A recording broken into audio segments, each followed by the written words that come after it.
የሚዲያ ቱሩ ዓላማ ሁለት መሰረታዊ ጉዳዮችን የያዘ ነው። አንደኛው በክልሉ በግብርና ልማት፣ በኢንዱስትሪ፣ በቱሪዝም እንዲሁም በኢንቨስትመንት እየተሰሩ ያሉ የልማት ስራዎችን ከተማ ልማትን ጨምሮ እስካሁን የወጡ ለውጦችን ግንዛቤ መረጃ ለህዝቡ ለማድረስና በዚህ ሂደት ውስጥ የክልሉ እየሰራቸው ያላቸውን ስራዎች በማስገንዘብ ተጨማሪ የህዝብ ድጋፍ እንዲኖር ለማድረግ ነው።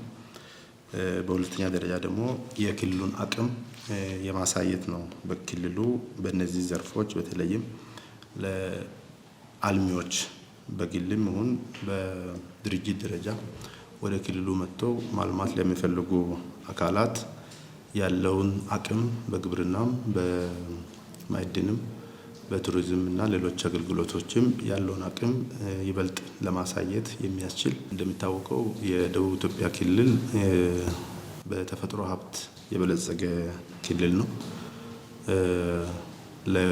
ከግብርና ስራዎች አንፃር ካየን ከ70% በላይ የህብረተሰብ ክፍላችን በግብርና ስራ ላይ የተሰማራ ነው። ከዚህ አንፃር ከፍተኛ በአትክልትና ፍራፍሬ የሚታወቅ ክልል ነው። በቅባት እህሎችም ከፍተኛ አቅም አለው። ቡና ወደ ውጪ በመላክ በ2017 በሁለተኛነት ደረጃ ወደ ውጪ የላከ ክልል ነው። ቅመማ ቅመምም በስፋት ይታወቃል፣ ወደ ውጭም የተላከ ይገኛል። ስለዚህ ከፍተኛ ዋጋ ያላቸው የግብርና ምርቶች የሚመረትበት ክልል ነው።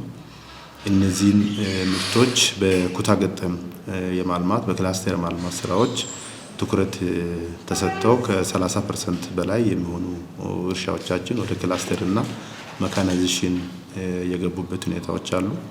በግብርና ስራ ላይ ደግሞ በግል ለሚሰማሩትም ከአርሶ አደሮቹ ጋር ኮንትራት እርሻ መግባት ለሚፈልጉትም በተለይ ደግሞ በዘር ማምረት እና በፍራፍሬና አትክልት በቡና ልማትም ወደ ክልሉ መሰማራት ለሚፈልጉ አካላት ምቹ ሁኔታ ያለው ክልል ነው።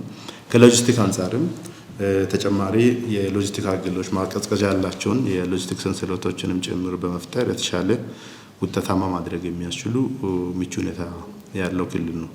የግብርና የዚህን ያክል አቅም ካለው ደግሞ ከኢንዱስትሪ ጋር ማስተሳሰር የሚያስችል ምቹ እድል አለው። ጥሬ ዕቃ አለው። መሬት በስፋት አለን። ታታሪና ምርታማ የሆነ የህብረተሰብ ክፍሎች አሉን። ከፍተኛ ቁጥር የሚይዙ የወጣት ኃይሎች አሉን። የሰለጠኑ የተማሩ ወጣቶች ያሉበት ክልል ነው። ስለዚህ የግብርና አቅሙን ወደ ኢንዱስትሪ ማሸጋገር ከቻልንና በቂ የሰው ኃይል አምራች የሰው ኃይል ማቅረብ ከቻልን በክልሉ የሚሰማሩ የትኛውም በኢንዱስትሪ መስክ ላይ የሚሰማሩ አካላት ውጤታማ የመሆን እድላቸው ከፍተኛ ነው የሚሆነው።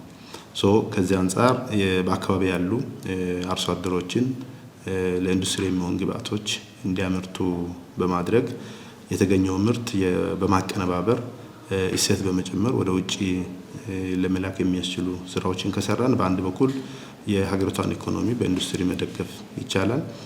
እነዚህ አካባቢዎች ላይ ያሉ አቅሞችን በማሳየት ክልል ውስጥ ያለው ነዋሪም ተጠቃሚ እንዲሆን እንዲሁም ደግሞ ከሌላ አካባቢ መጥተው ወደዛ አካባቢ ማልማት የሚፈልጉ አካላቶችም እንዲገቡ የማስገንዘብ ስራዎችን ለመስራት ነው። ከዛ ባሻገር አሁን ባለው ሁኔታ ለኢንዱስትሪዎቻችን ትልቅ አቅም ሆኖ ያለው የማዕድን አቅም የሚገኝበት ክልል ነው። እነዚህ የማዕድን አቅሞችን መሰረተ ልማት በተሟላባቸው አካባቢዎች ላይ እየወጣ ያለ ከፍተኛ የድንጋይ ከሰል ክምችት ያለበት ክልል ነው። ፋብሪካዎችም ጭምር እየተቋቋሙ ያሉበት ወደ ስራ ለመግባት የማጠቃለያ ስራዎች ላይ ያሉበት ነው። ሌሎች የማዕድን ሀብቶችም ወርቅና ሌሎች ማዕድኖችንም ጨምሮ በስፋት የሚገኝበት ነው። ይሄ በአንድ በኩል የሀገሪቷን ኢኮኖሚ መደገፍ የሚችል የማዕድን ክምችት ያለው ክልል ነው። በሌላ በኩል የአካባቢውን የልማት እንቅስቃሴ ሊደግፍ የሚችል ሀብት የሚገኝበት ነው። የስራ እድል ሊፈጥር የሚችልና ለኢንዱስትሪው ደግሞ ኢነርጂ ማቅረብ የሚያስችል አቅሞች ያለው ክልል ስለሆነ በማዕድን ዘርፉንም ያሉ አቅሞችን በደንብ ብናሳይና ህዝቡም አልሚውም መንግስትም ተጠቃሚ የሚሆንበትን እድል ብንፈጥር ሞር የተሻለ ስለሆነ ከዛ አንፃር አስተሳስሮ መሄድ ያስፈልጋል። የማዕድን ልማት ስራችን ከአካባቢ ጥበቃ ስራ ጋር ደግሞ ተቀናጅቶ መሄድ መቻል አለበት። የአካባቢውን ስነ ምህዳር ማበላሸት የለበትም ወይ ደግሞ ተመልሶ መልማት የሚያስችሉ ስራዎች መሰራት አለበት።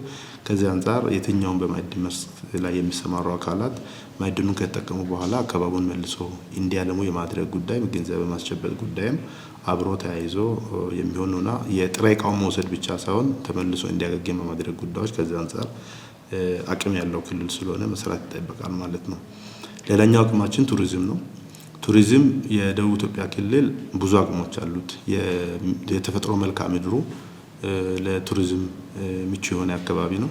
በርካታ ሐይቆች አሉ፣ ደኖች አሉ፣ የባህል ቅርሶች አሉን፣ የህብረተሰቡ ባህላዊ ወጎች አሉ። አዲስ ዘመን በየአካባቢው የሚፈጠሩ የአዲስ ዘመን ፌስቲቫሎች ከቱሪዝም አንፃር ትልቅ አቅም የሚሆኑ ናቸው። ለዚህ የሚሆኑ አገልግሎት የሚሰጡ ተቋማት በከተሞችም ለቱሪዝም ሳቢ የሆኑ አካባቢዎችን በስፋት ያሉበት አካባቢ ነው። ስለዚህ የቱሪዝም አቅማችንን በደንብ አጉልቶ መጠቀም የሚያስችል እድሎች ያሉት ክልል ነው። በኢኮ ቱሪዝም፣ በባህል ቱሪዝም፣ በዚህ ላይ ደግሞ በአገልግሎት መስክ ሎጆች፣ ሪዞርቶችን ማልማት ለሚፈልጉ አካላትም ምቹ አካባቢና ቀጣይ ተስፋ የተጣለበት በተለይ ከቱሪዝም ልማት አንፃር ተስፋ የተጣለበት ክልል ነው የሚሆነው ማለት ነው። ከኢንቨስትመንት አንፃርም ቀልጣፋ የሆነ የኢንቨስትመንት ፍቃድ አሰጣጥ ስርዓት ተዘርግቷል። ይህን ለማመቻቸት የሚያስችሉ ስራዎች ከወረዳ ጀምሮ እስከ ክልል ድረስ ኔትወርክ የማድረግ ስራዎች እየተሰሩ ናቸው ያሉት። ከተሞቻችን ዘመናዊ፣ ጽዱና አረንጓዴ እንዲሆኑ የተለያዩ ስራዎች እየተሰሩ ናቸው ያሉት። በክልላችን 18 ከተሞች አሁን ባለው ሁኔታ የኮሪደር ልማት የተጀመረባቸውና በተሻለ መንገድ እየሄዱ ያሉባቸው ሁኔታዎች አሉ። የኮሪደር ልማት የመንግስት የልማት ተሳትፎ ብቻ ሳይሆን የህዝቡም ባለቤትነት መረጋገጥ ያለበት መስክ ነው። እየተሰሩ ያሉ አካባቢዎች ላይ የመጡ ለውጦችን በማሳየት በሌሎችም አካባቢዎች ህዝቡ ተባባሪ ሆኖ በጋራ ሰርቶ ከተሞችን እንዲቀይር እየተሰሩ ያሉ ስራዎች ላይ ግንዛቤ ማስጨበጥና ተጨማሪ አቅም ከህዝብ መፍጠር ስለሚያስፈልግ የተሰሩ የኮሪደር ልማት ስራዎችን የበለጠ ለማሳየት ነው። ከተሞች ስንድ የኮሪደር ልማት ስራ ብቻ ሳይሆን የውሃ አቅርቦት ስራዎች ላይ የመጡ መሻሻሎች፣ የኤሌክትሪክ ኃይል አቅርቦት ላይ የመጡ መሻሻሎች፣ የንጽህና አጠባበቅ ላይ፣ የአረንጓዴ ቦታዎች ላይ የተሰሩ ስራዎችን የበለጠ ማሳየት የሚያስችሉ ስራዎችን ለመስራት ነው። ይህም ብቻ ሳይሆን ከተሞች የቤት እጥረት አለባቸው። ስለዚህ በሪል ስቴት መስክም መሰማራት የሚፈልጉ አካላት በከተሞቻችን ከተሳተፉ የተሻለ ውጤታማ ተጠቃሚ ሊሆን የሚችልበት እድሎች አሉ። በችርቻሮም ይሁን በሌሎች የንግድ መስኮችም ላይ የሚሰማሩ አካላት መጠቀም የሚችሉበት እድሎች አሉ። እነዚህን አቅሞች በአንድ በኩል በማሳየትና ልማቱን የበለጠ ህዝቡ ተሳታፊና ተባባሪ እንዲሆን የሚያደርግ የሚዲያ ቱር ስርዓት ለመዘርጋት ነው።